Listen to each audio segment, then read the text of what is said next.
दोस्तों हम दूसरा जोड़ा जोड़ा ਤੁਹਾਨੂੰ ਅਸੀਂ ਵਿਖਾ ਰਹੇ ਹਾਂ ਛੱਤ ਵਾਲਾ ਨਰ ਹੈ ਜੀ ਤੇ ਟੈਡੀ ਮਾਦੀ ਹੈ। ਮੈਨੂੰ ਉਮੀਦ ਹੈ ਤੁਹਾਨੂੰ ਇਹ ਬਹੁਤ ਜੋੜਾ ਪਸੰਦ ਆਵੇਗਾ ਤੇ ਇਹਦੀ ਅੱਖ ਦਿਖਾ ਰਹੇ ਹਾਂ ਜੀ।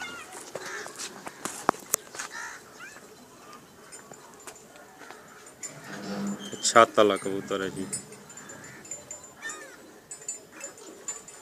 ਇਹਦੇ ਪੰਜੇ ਨੇ ਜੀ।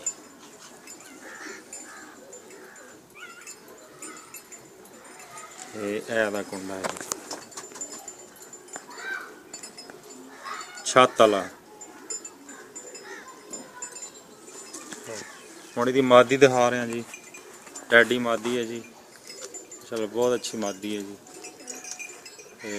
छत वाले क्रॉस छपाई है जी। यदि अख दिखा रहे हैं पंजा दिखाओ जी।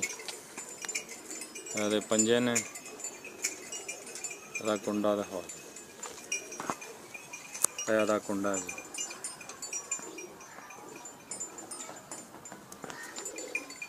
जी छत वाला कबूतर है तो टैडी मादी इन्हों की अगे अख भी दिखाई है पंजे भी तो पर भी।